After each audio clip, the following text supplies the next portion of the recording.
Stop wasting water.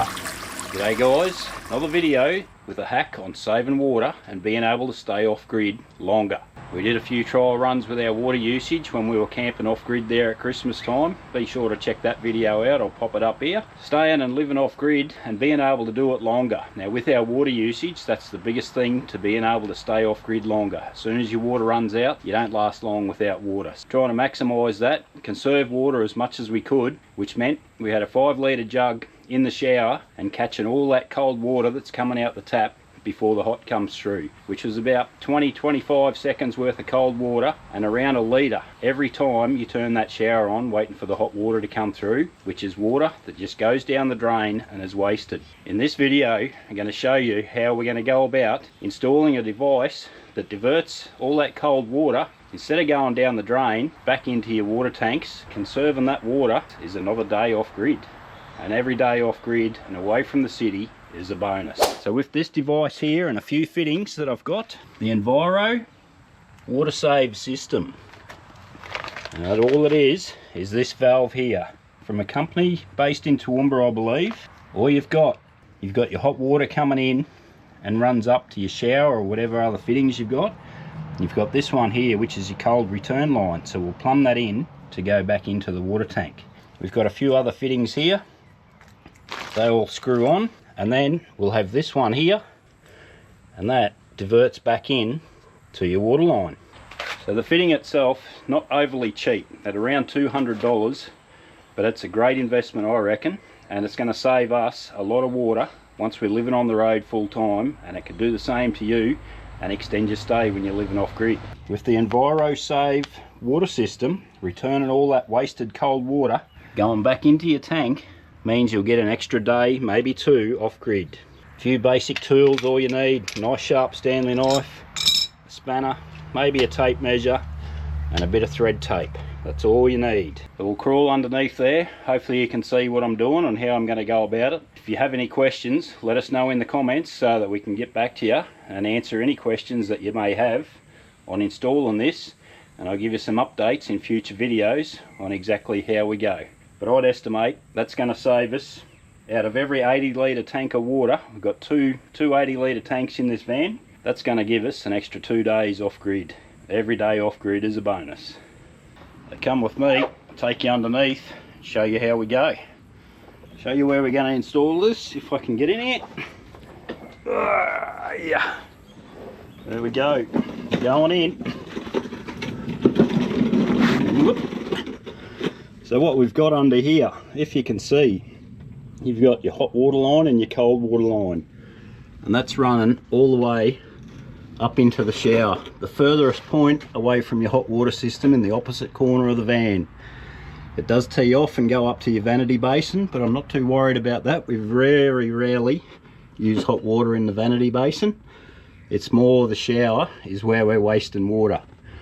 So I'm going to cut into this line here and install that valve, and then run the other water line back down the side here, and that will connect into the water line just here that feeds to your pump or back into the water tank. So we're saving all that water every time we turn the shower on. So with this valve, it is directional. You've got to make sure it goes the right way with an arrow on it. So it goes like that. Your water in, we're just going to cut that in there like that. Water out up to the shower, and then a return line out of this one and feeding back to the tank. So fairly easy DIY, do it yourself job, with the total cost for the materials of around maybe $250. But that is going to save a lot of water over many years of living off grid, travelling on the road around Australia full time.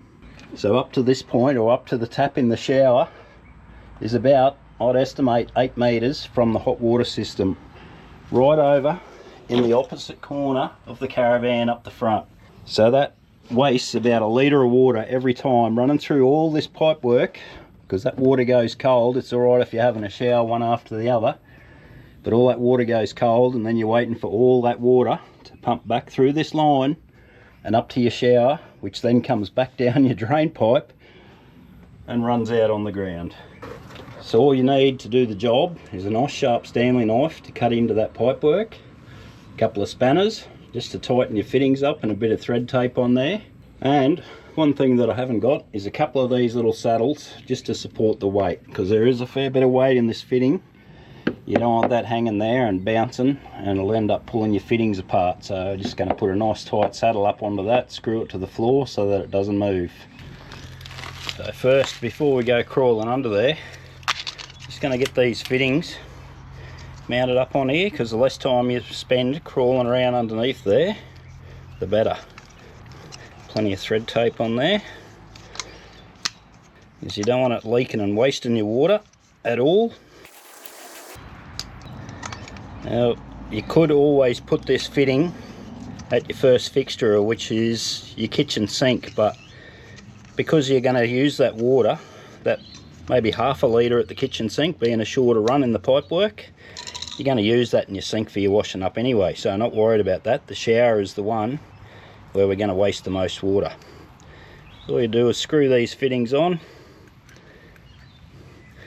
Now you can see the arrows on there, so that is your intake. Hot water in, hot water out, and your saved water. So that's going back on your return line and into your tank. So we want these John Guest fittings on here, and then that makes it quick and easy to install once you're under there. Just be careful we don't cross thread any of these. They do have rubber washers inside them, but always put a bit of thread tape on them anyway and tighten them up so you're 100% certain no leaks. I don't want to over tighten them and possibly strip the thread or crack the fitting, but just a little bit with a spanner.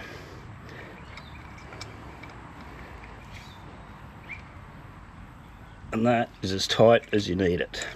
Not putting too much pressure on there. I'm not sure how they work inside, but doing a bit of plumbing years ago myself, knowing how relief valves and that type of thing work, they're just a spring-loaded valve, so they do give you detailed instructions that come with it, but you can install these in your home, your house, your motorhome, your camper trailer, anything that you'd like, because it's not just limited to a caravan. So I'm pretty sure they work off just like a spring, and once that temperature rises in the spring, it relaxes a little bit, and that'll shut this valve off and let the hot water flow through. So that's my basic understanding of it. No need to go into too much detail. So that's ready to cut in and install in line underneath. So I'm thinking we want it right about there is going to work out good for us. Knowing how these John Guest fittings work, the pipe goes in nearly all the way up to about that point there. So we know we need to cut the pipe about there. We'll cut it a little bit longer so we've got a bit to play with to start with, and I want that as close as possible, but somewhere that I can get a decent saddle over that to support the weight. So we want to cut the pipe about there to start with. You can buy proper cutters for these, but Stanley knife will do the job as long as it's nice and sharp.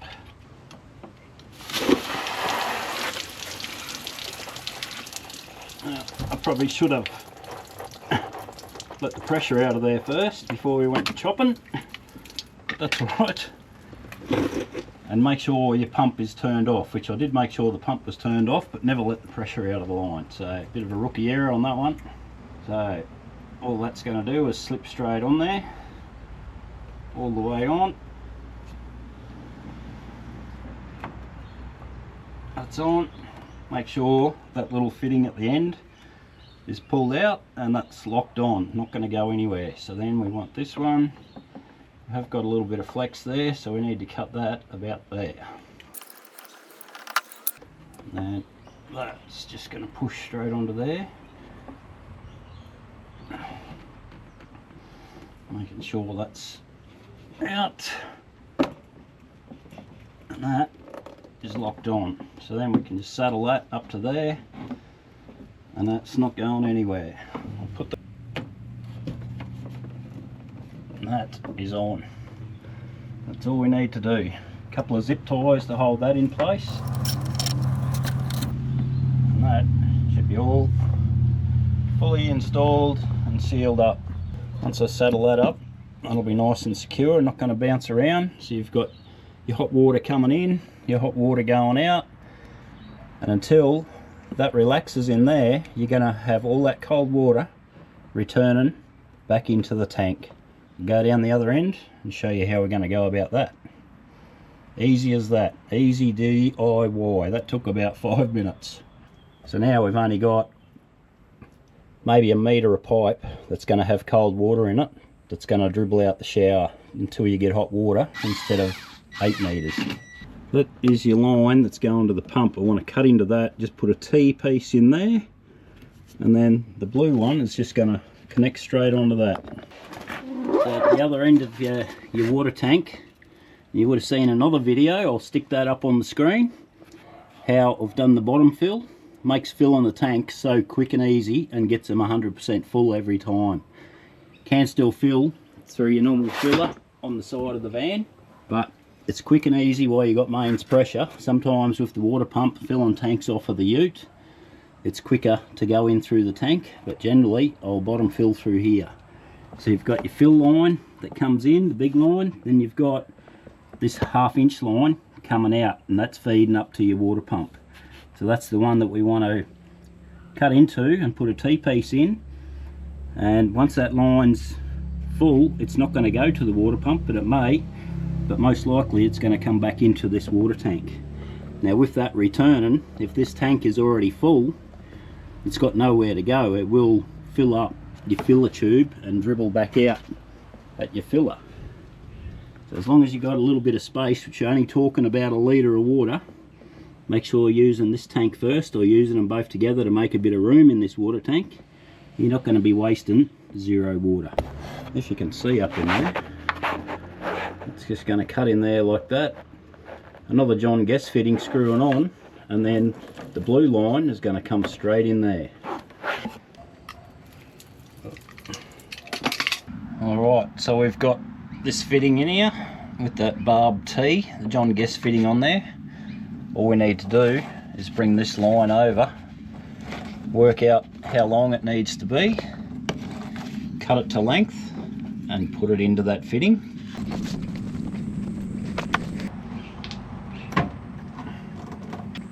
And that is installed, so that will return all that cold water heading up to your shower back in to your water tank right there. So that is all it is. The valve's installed into the hot water line about 1 metre off of the shower tap, returns through the blue pipe back in, cut in to that line there that runs back to your water pump from your outlet of your water tank. We'll head up into the van, got the hot water system going, and we'll see how it works and what happens in the shower when you turn the tap on. Little tip when you're working with this tubing, that's the piece I cut out and replaced with that water return valve. Don't be tempted to cut it with a pair of side cutters, because you squash it and it'll never go into those John Guest fittings properly. Always use the proper tool or a Stanley knife to get a nice clean cut on the end. And another tip too, with any of your leftover tubing, genuine John Guest tubing, always carry 1 metre or 2 of this just as a spare, a few joiners, elbows, that type of thing, just to make sure if you ever do burst a pipe or a fitting or something goes pear-shaped, you've got spares and you can repair it anywhere, no matter whether you're on the road, off grid, out in the bush. Always pays to carry a few spares with you. Righto, well the water's hot water system's just shut off. We'll jump in the shower here and see what happens. Now this, at Christmas time, is how we were saving our water and worked out roughly how much we were wasting and going straight down the drain. You're wasting about 1 litre each time. After every 4 or 5 showers, that's 5 litres of water going down the drain. That's an extra day off grid. So we'll turn the tap on here, full hot, and just see what happens. Tap on, full hot. Oh. We've got water running through there straight away. It shouldn't be running through there straight away. Didn't circulate back to the tank at all. That's just cold water. That's not working as I thought it was going to work. I've connected everything up right. It's cut into the hot water line. Leave that with me. we'll make a phone call up to Enviro Water Saver and just see how we can go about this, if there's a problem with the valve or something that I've done wrong. So it turns out, after talking to John up there at Enviro Water Saver, it was a thermostat adjustment. Now they preset them in the factory to allow for all conditions across like Australia, where it's hot and cold, even New Zealand, he was saying. People do have issues where you're in a hot climate. So we're at 32 degrees outside today, so the water's probably close to that temperature as well. And he said that's probably enough that the valve is opening, because the temperature's already up there, that the water's just passing straight through. So he gave me a bit of helpful advice. I could either send it back to him and get him to adjust the thermostat, or he gave me very detailed instructions and directions of how to pull the thermostat apart and just trim a little bit off the end of the probe inside, which just adjusts that thermostat and lets the hot water come through, which keeps the valve closed while the cold water's circulating back to your tank until the hot gets to that point. So that's all the problem was. The valve was already open because of the hot conditions, but simple adjustment, adjusting that thermostat inside that water saver valve, that's all it done. So thanks John up there, good advice mate. If you have any dramas, or if you're installing one of these in your caravan, ask him to do it before they send it out. I think he said the new models are coming out already set to that higher temperature. Alright, let's see how we go this time. Hot tap, full hot. Ooh, pump's running. Now there's just a dribble, which is to warn you that the tap's on, so you don't walk away and drain all your water. And there we go. And that's warm, hot now. Wow, that is a massive improvement and is going to save so much water. Saving 1 litre every time you turn that shower on. Happy days. We shouldn't be needing the 5 litre jug anymore. Having that Enviro Water Saver valve fitted, that's going to just save that water and returns all that cold. You probably couldn't hear it, but I could hear it running back into the tank. So it circulates that cold water back into the tank until the hot comes out. Very good. I'm impressed. Thank you, Enviro Water Saver. You can find them online. We purchased this ourselves, no affiliation with them, but a great product. And if it helps you stay off grid longer, well, you're winning. Now that we're saving water, it was time to think about how we're going to track it, monitor exactly what we're using. TOPARGEE Bluetooth water gauge. Quick installation, nice and easy DIY again. With this directional sender unit that gets cut in line underneath the van into the line out of your water tanks and heading towards your water pump. It is supposed to go the other side of the pump, but we didn't have any room to install it there, so a nice tidy install. Fit it up nice and neat.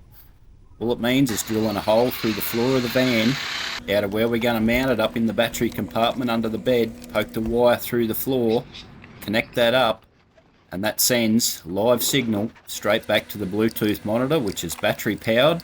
And I will in the future connect the optional 12 volt straight to it, so you're not worrying about batteries going flat, which they do last about 12 months. Then it was onto the eFlow app. You download the eFlow app on your phone, set up your settings of how many litres or what capacity your water tanks are. Usable water in ours, with the 280 litre tanks, I'd estimate around 150, about 75 per tank. This setup is much better than the old gauge, where you can actually see how many litres you've got left in both litres and a percentage. Now it's not live tracking, you do need to refresh the screen. Showing there, you refresh it and it gives you a nice accurate reading. Well, there you go. Quick and easy installs, even though a bit fiddly crawling around under the van, but everything's installed now and working as it should, and working spot on. I must say I am impressed with that water saving valve. That's going to be so good, living off grid and not having to worry about wasting all that water going down the drain or trying to catch it and then pour it back into the tank. And having that TOPARGEE Bluetooth water gauge, giving you a lot more accurate reading than the old gauge. That's just a guess. You don't know where it's at. When it gets down to that bottom line, you might have 20 litres left, or you might be nearly out.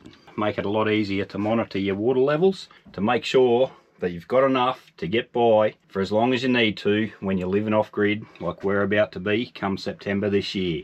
If you're interested in using those products, I'll leave links in the description of this video so you can have a look at them yourself and check it out and do your own research and homework on it. But definitely great investments. We did purchase them ourselves. There's no affiliation with these two companies, which are both Queensland based, and I must say very happy with the products, and we'll see how it goes in the next few videos. Be sure to subscribe to our videos and give this video the big thumbs up. I hope you've got some useful information out of it, and we'll fill you in future upcoming videos on how these two products work and give you a bit of real world information on how they actually go, if it's worthwhile investing around that $250 for the water saver valve, and I think the Bluetooth gauge was around 160 from memory, and hopefully make life that little bit easier and comfortable once we're living off grid, knowing that we're saving that water. So thanks for watching. Hope you got a bit of useful information out of it, and we'll see you on the next Brandyscape adventure, which on that I better get packing because we're heading away next weekend.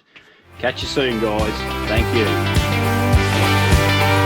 Check out these other videos popping up on the screen there now, all our past adventures and lots of other tips, tricks and hacks to make your caravanning adventure and journeys that much better. See you soon, guys.